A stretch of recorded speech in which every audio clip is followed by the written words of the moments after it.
जी हाँ, welcome guys. कैसे आप सब? आप सभी का फिर से स्वागत है आपके अपने इस यूट्यूब चैनल पे। आधी रात हो चुकी है, करीब 12 बज चुके हैं। तो आपके सामने मैं यहाँ पे कुछ हेडिंग्स और कुछ टॉपिक्स और अच्छे से तरीके से आपके सामने लाऊंगा और आप सबको अच्छे तरीके से उन सारी चीज़ों को फिर से समझाने की कोशिश करूँगा। लेकिन इन सब चीज़ों से पहले या पढ़ाने से पहले मैं आपको ये दिखाना चाहता हूँ कि देखिए मेरे बोर्ड पे वही चीज़ पुराने वाली लिखी हुई है। तो ये मैंने मिटाना नहीं है, कारण है कुछ जो मैं आपको बताने वाला हूँ। तो उससे पहले आप सुन लो चेतावनी। जी हाँ, वार्निंग। अब ये वार्निंग के नीचे लिख के नहीं आएगी कोटेशन में, कहीं ट्रोल तो नहीं होगी, इतना पैसा नहीं है मेरे पास, बजट नहीं है। तो मैं आपको बोल के बता रहा हूँ कि वार्निंग क्या है गाइस। आपको एनर्जिक, एंटी एनर्जिक, फिर आप पैरासिम्पैथेटिक, मैमेटिक और फिर लाइटिक पढ़ोगे, ठीक है, कोलिनर्जी के बारे में लाइक। तो वो सारी चीज़ों को पढ़ने से पहले आपका एक कॉन्सेप्ट क्लियर रहना चाहिए, जो मैंने रिसेप्टर का लेक्चर लिया था उस पर।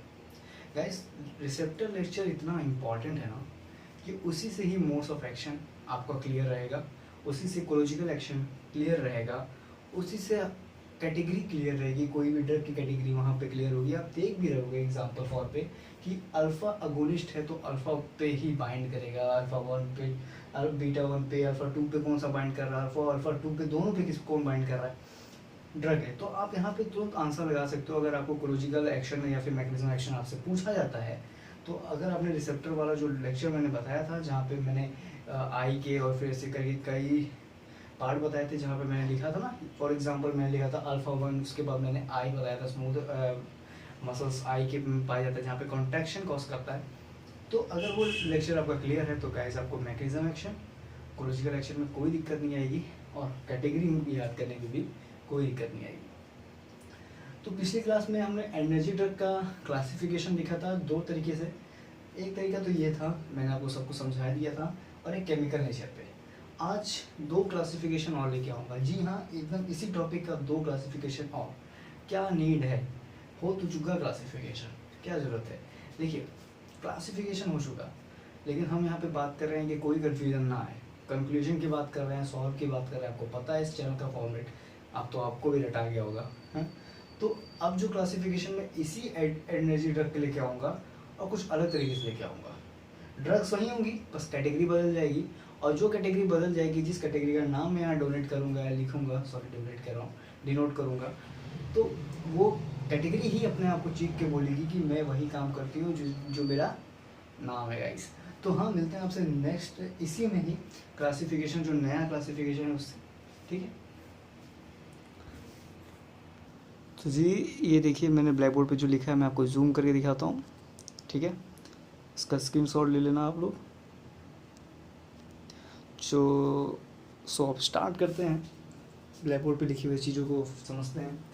देखिए, ये सबसे इम्पोर्टेंट क्लासिफिकेशन है, this is the most important, ठीक है गाइस। ये क्लासिफिकेशन किस बेस पे, चलो उन्होंने मोड्स ऑफ एक्शन के बेस पे देख लिया था, डायरेक्ट एक्टिंग, इनडायरेक्ट एक्टिंग, और उसके बाद उन्होंने केमिकल नेचर के बेस पे देखा।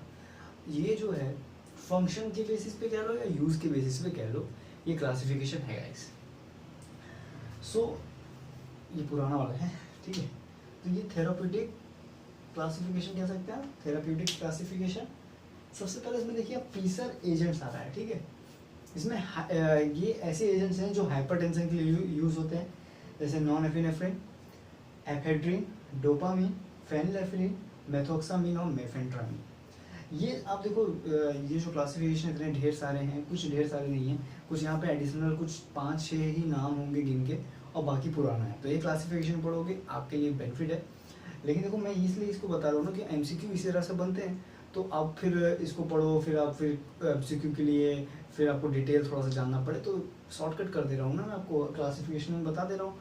इसको पढ़ लोगे तो कोई भी मान लो अगर केस आएगा, एमसीक्यू में कुछ पूछेगा, सीनियर स्टूडेंट इनमें से कौन सा है, एनर्जी ड्रग में से सीनियर स्टूडेंट कैटेगरी में कौन सा ड्रग है, तो आप यहाँ पे ऑप्शन देख लेना, एम्फेटामिन, डेक्सामेथामिन, ऐसे करके जो वहाँ पे होगा बस टिक कर देना, ठीक है। तो इसलिए बस वहाँ पे शॉर्ट करने के लिए, वो रास्ता छोटा करने के लिए थोड़ी मेहनत यहाँ पे कर लेना, कोई दिक्कत नहीं है। और मुश्किल से 5-6 तो नाम होंगे, देखो नाम याद करोगे भूल जाओगे, सिंपल सी बात है। तो इसीलिए मैं कह रहा हूँ एमसीक्यू सॉल्व कर लेना, भूलोगे नहीं, पकड़ लोगे उस नाम को और आराम से वो सॉल्व कर सकते हो, ठीक है।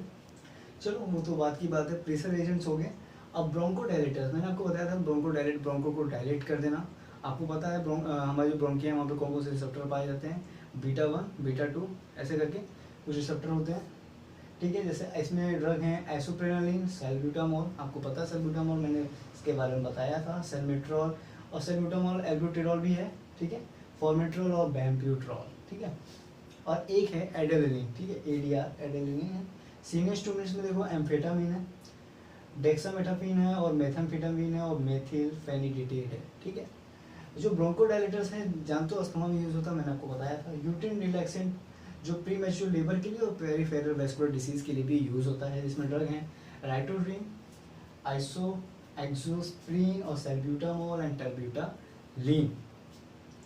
कार्डियोस्टिमुलेंट ज़्यादातर मोस्टली केसेस सीएचएफ पे यूज़ होने वाले, एडेलिनिन, आइसोप्रेनालिन और डोब्यूटामिन। और डोब्यूटामिन से आपको परिचित होगा, आप सीएचएफ आपने पढ़ा होगा तो, ठीक है। नसल डिकंसिस्टेंट में देखिए कुछ नसल के डिकंसिस्टेंट के रूप में भी आते हैं। इसमें है ज़ाइलोमेटाजोलिन, ऑक्सीमेटाजोलिन, इसका नाम तो बहुत सिंपल है याद करना, ज़ाइलो फिर ऑक्सीमेटाजोलिन, नेफाजोलिन, फिर फेनिलेफ्रिन और स्यूडोएफेड्रिन, ये भी नाम परिचित हो, पिछले क्लासिफिकेशन में आपने देखा होगा ना, कुछ नाम यहाँ पे ऐड हुए हैं, बाकी पुराना ही था, बस वो कैटेगरी में बांट दिया गया एज अ थेरोपेटिक क्लासिफिकेशन के अकॉर्डिंग, ठीक है। फेनिल प्रोपनामीन और फिर एनोरेक्टिक्स है, एम्फेटामिन, फेनफ्लोरामीन, डेक्सफ्लोरामीन और साइबोट्रामीन। साइबोट्रामीन थोड़ा सा इंपॉर्टेंट है, इसको मैं बताऊंगा, एम्फेटामिन बताऊंगा। देखिए ड्रग्स तो सारी बताऊंगा, सिंपल, ठीक है, सारी ड्रग्स के बारे में बताऊंगा। अब ये नहीं कि मैं एक दो पूरे जितने यहाँ पे 50 ड्रग है तो 50 ड्रग को तो नहीं बताऊंगा ना, ठीक है। आपको उसका मोटा मोटा एक्शन पता चल गया ना किसके लिए क्या यूज़ है, तो यूज़ तो हो चुका है हमारे सामने। अब कुछ बचे होंगे तो एडीआर और कुछ प्रेशर पॉइंट्स, कंट्राइंडिकेशन वगैरह, तो उनको भी यहाँ पे बता देता हूँ, ठीक है।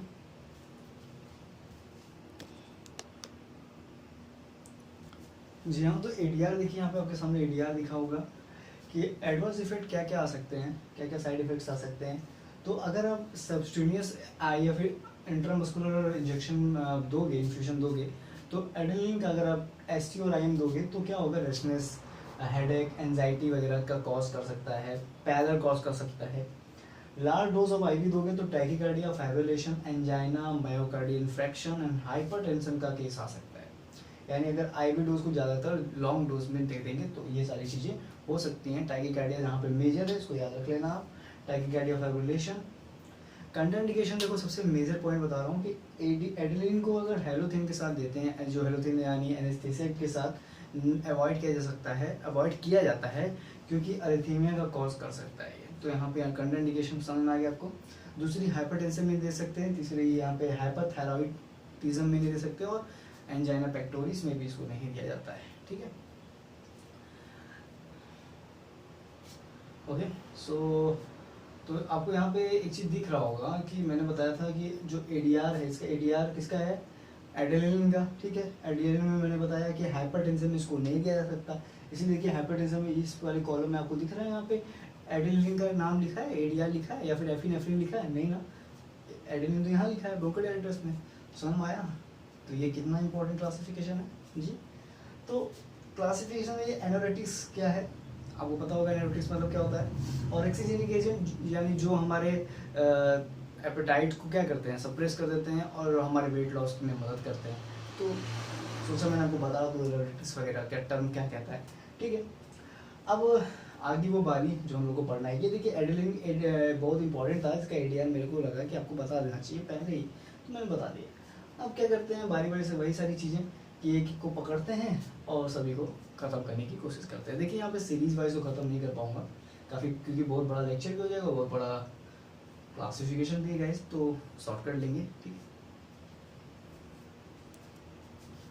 तो गाइस पहले ये जूम करके आप देख लो, इसको स्क्रीनशॉट ले लो, फिर मैं इसको समझाता हूँ ये है क्या सारी चीज़ें। तो जी हाँ, स्क्रीनशॉट हो चुका होगा आपका, आप थोड़ा समझ लेते हैं, ठीक है। तो देखिए ये डोपामिन की जो कहानी इसको बाद में देखते हैं, सबसे पहले एड्रेनलिन के बारे में देखते हैं। देखिए एड्रेनलिन का हमने एडवर्स इफेक्ट बहुत डायरेक्टली बता दिया था ना, उसका मैकेनिज्म एक्शन बताया ना इकोलॉजिकल एक्शन बताया। देखिए दो कारण थे ना बताने के, क्योंकि मैं सोच रहा था कि क्या करते हैं कि सभी के बारी बारी से सॉल्व करने की कोशिश करते हैं ना, तो जो एडीआर मैंने बताया था वहाँ पे, वो क्लासिफिकेशन के तुरंत नीचे बताया था, थेरेपेटिक क्लासिफिकेशन नीचे बताया था, ताकि आपको यूज़ और एडीआर दोनों कनेक्ट कर सको, एक साथ पढ़ सको। सभी की नहीं, पर एक के तो पढ़ ही लो, और आपको आइडिया मिल जाएगा कि हमें क्या करना होगा आगे। तो जी हाँ, अब छोड़ना नहीं किसी चीज़ को। तो हम एडीआर का मैकेनिज्म ऑफ एक्शन की बात कर लें, तो देखिए आपको इस कैटेगरी में ही आंसर पता चल गया होगा मैकेनिज्म ऑफ एक्शन क्या है। इसका ज़्यादातर मैकेनिज्म ऑफ एक्शन डायलेशन में है, आपको पता है, वहाँ पर मैंने लिखा था अस्थमा में यूज़ है, तो आप कनेक्ट कर सकते हो डायलेशन में। मैं मैकेनिज्म ऑफ एक्शन की बात नहीं करूँगा गाइस, सिंपल सा है, रिसेप्टर से बाइंड करके वहाँ पर डायलेशन कॉज करेगा। मैंने आपको रिसेप्टर बहुत अच्छे से बता दिया है ना, कहाँ कहाँ स्मूथ मसल्स में कहाँ कहाँ कौन से रिसेप्टर कहाँ पाए जाते हैं आपको पता होगा, और ये हर रिसेप्टर से बाइंड करता है बीटा अल्फा से, और क्या वो एक्शन करेगा वो आपको रिसेप्टर से आंसर पता चल जाएगा। तो जी हाँ, फिर से मैं आपको वार्निंग दे रहा हूँ लाइक कि आप फिर से वही लेक्चर देखना, आपको सारा चीज़ें क्लियर होंगी। मैकेनिज्म ऑफ एक्शन आपको रटने की ज़रूरत नहीं होगी, कुछ अलग होंगे, कुछ अलग तरीके से मैकेनिज्म ऑफ एक्शन शो करेंगे ड्रग्स, तो उनको मैं बताऊंगा, ठीक है। एड्रेनलिन को देखो, पहले ये हार्मोन्स, एक तरीके का हार्मोन्स भी है, ठीक है। एक तो आप दे सकते हो, आप बाहर से भी एक्सटर्नली दे सकते हो आईवी फॉर्म में, पर एक तरीके से ये हमारे अंदर से भी निकलता है, हमारी बॉडी में भी रहता है, ठीक है। अंदर से निकलता है मतलब बाहर नहीं फेंकता है, ठीक है, मतलब अंदर रहता है। तो एडीआर कहाँ से निकलता है, क्वेश्चन इज डैट कि एडीआर कहाँ से निकलता है। तो जी हाँ, ये किडनी के एड्रेनल ग्लैंड, आपको पता है ना किडनी के ऊपर एक टोपा होता है, ठीक है, उसमें एड्रेनल ग्लैंड होता है। एड्रेनल ग्लैंड में दो पार्ट थे, कॉर्टेक्स और मेडुला, ठीक है, मैंने शॉर्ट में कहीं बताया इसको, ठीक है, कॉर्टेक्स और मेडुला। तो कॉर्टेक्स से जो होते हैं वो ज़्यादातर सेक्स स्टेरॉइड जो हार्मोन्स होते हैं वो निकलते हैं, पर जो हमारा दूसरा पार्ट है मेडुला, वहीं से निकलता है एड्रेनलिन और नॉन एड्रेनलिन, यानी एफिनेफ्रिन और नॉन एफिनेफ्रिन। ये थोड़ा बोलना सरल है ना। तो जो हमारा एफिनेफ्रिन है एडीआर, इसकी खोज एबेल और ग्रोफोर्ड ने 1897 में की थी, ठीक है। इसका फार्माकोलॉजिकल एक्शन कहाँ है, तो फार्माकोलॉजिकल एक्शन पहला है सीएनएस में। सीएनएस देखिए हम बॉडी पार्ट से समझेंगे, ठीक है। सबसे पहले हमारा ब्रेन आता है, तो ब्रेन को देखते हैं। तो अगर ये ब्रेन को ये क्या करता है, क्रॉस कर सकता है, कैन क्रॉस द बीबीबी यानी ब्लड ब्रेन बैरियर, और ट्रिमर को, रेस्टलेसनेस को, और पाल्पिटेशन इन ब्रेन को भी कॉज कर सकता है। हमारा सीएनएस में ये सारा इफेक्ट दे सकता है वहाँ, क्योंकि रिसेप्टर पाए जाते हैं ना बीटा अल्फा के। हमारा जो हार्ट है, जो हमारा हृदय है, उसमें भी ये बीटा रिसेप्टर होते हैं, जहाँ पे ये बाइंड करके उसके force of contraction, heart rate, और जो भी वहाँ पे आपका कोरोनोट्रॉपिक इफेक्ट, उन सबको बढ़ा देता है, इंक्रीज कर देता है, पॉजिटिव कोरोनोट्रॉपिक को बढ़ाता है, ठीक है। तीसरा है मसल्स। मसल्स कैसी होती है हमारी बॉडी में, देखिए कई तरह की मसल्स होती हैं, जैसे यहाँ पे स्मूथ मसल्स और स्केलेटल मसल्स होती हैं। इसमें स्मूथ मसल जो होती है वहाँ पे अगर बाइंड किया तो कंस्ट्रक्शन कॉज कर सकता है, जहाँ पे अगर स्केलेटल मसल पे बाइंड किया तो वो डायलेशन का कॉज कर सकता है या कॉन्ट्रैक्शन मदद करता है, ठीक है। तो आपको यहाँ पे कनेक्ट हो रहा होगा कि एडीआर जब बाइंड करेगा हमारे स्केलेटल मसल से, तभी हमारा स्केलेटल मसल कॉन्ट्रैक्शन कर सकता है, और स्मूथ मसल में कंस्ट्रक्शन कर सकता है। तो अगला आते हैं चौथा यानी ये जो हमारा है ब्लड वेसल्स है, और ब्लड वेसल्स में कंस्ट्रक्शन कॉज कर सकता है, यानी ब्लड प्रेशर को ये इंक्रीज करेगा, है ना। रिस्पायरेशन, इसीलिए देखिए एड्रेनलिन को मैंने बताया था हाइपरटेंशन में नहीं दिया जाता है, ठीक। तो अब कनेक्ट करना, सब कुछ कनेक्ट करके पढ़ना गाइस, बहुत ही सिंपल और बहुत ही मज़ेदार वाला सब्जेक्ट है फार्माकोलॉजी। रिस्पायरेशन में स्टिमुलेशन कर सकता है, और स्टिमुलेशन करने से क्या होगा, एपिने, यानी इस तरह समझो कि स्टिमुलेशन यानी कोई कॉन्स्ट्रक्शन कर रहा, कॉन्स्ट्रक्शन करने से एपिने कॉज कर रहा है। एपिने कॉज करने में मतलब एपिने वर्ड से एपिने क्या आता है कि डिफिकल्टी इन ब्रीथिंग कह लो, सिंपल सा सांस लेने में दिक्कत होती है, कि लैक ऑफ O2